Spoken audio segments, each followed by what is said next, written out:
find the area of this inscribed quadrilateral that you can see in this diagram. And it is inscribed quadrilateral in a circle, and there's a name for this. So this quadrilateral is called a cyclic quadrilateral, and it has a property. So how are we going to solve for the area? Notice that there are certain information is given to us.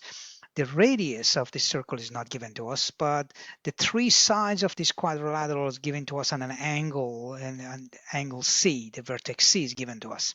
All right, well, three things we need to use. The very first thing is the concept of inscribed quadrilateral. So this means that the opposite angle to angle C, which is angle A, these two angles are supplementary angles. All right, so that's one of the properties of the cyclic quad. So here it is, and that's the definition of that. So what does that mean? That means that angle DAB is equal to 180 minus 80 degrees, and that is 100 degrees. Excellent. Now, is that enough to find the area of this quadrilateral? Well, it's not, because this is not a square. This is actually all the sides of this quadrilateral, they're not the same.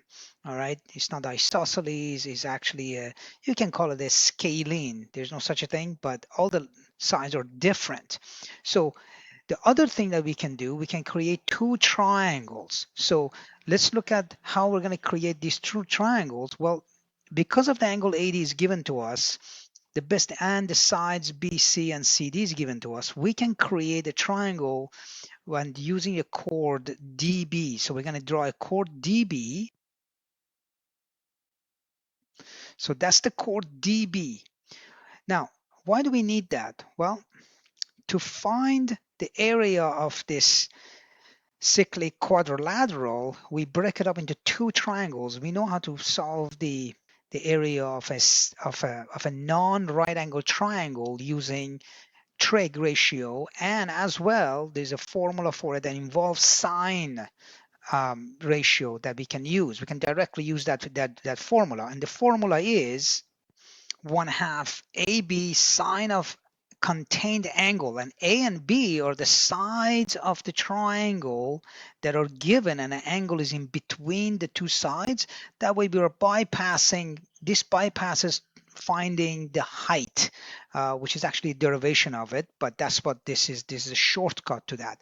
So we can use this for both of these two triangles. We've got two triangles. One is ADB, the other one is CDB.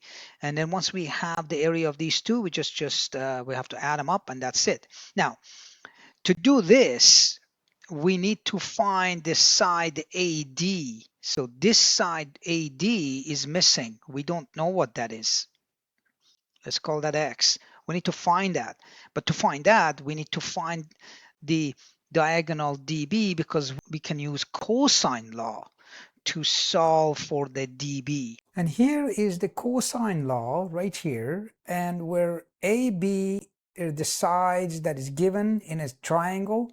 In this case would be BC and DC. These two sides are given to us, and they're like A and B, and C is the side that we want, which is BD, right across here, which is the small letter C. And the angle in between is 80 degrees, and that's what we're going to take the cos of that angle C. All right, so we're just going to plug numbers in, and we find out what that is. Okay, so here it is. And remember, we want dB, right? This is the measure that we want. This is your C, actually, right? And we want it in an angle, in the triangle DBC, and we're going to use the cosine law, which is right up here, and that's what we are using, and that's what we did.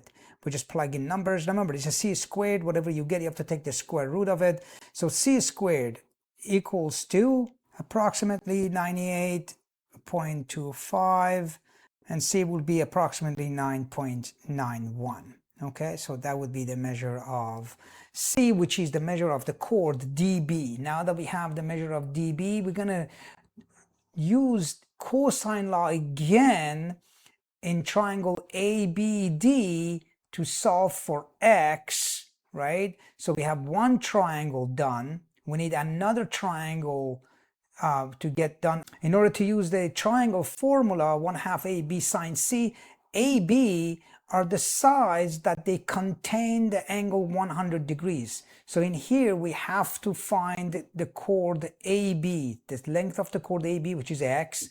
We need to find that, but we can find it using, again, cosine law. We just have the longest side, c squared. We just have to subtract away now and then rearrange this formula to get the x, and then we can use the area formula. So let's go ahead and set that up. So we are using the triangle DAB and we are solving for x. So what happened is that now you're gonna write up the entire thing. It's a subtraction.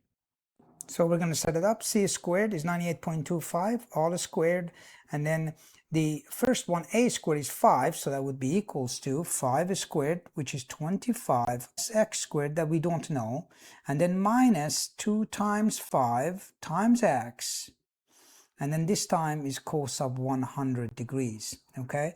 Now, you have to solve this equation. This is the quadratic equation that you will end up getting. So what you will get is 7.73 after going through and solving this quadratic equation, okay? So I have bypassed this, but what I can do, I can just manipulate this equation. Here's just the equation after simplifying everything. Here's the equation that you're gonna get, and after that you're gonna get 7.73.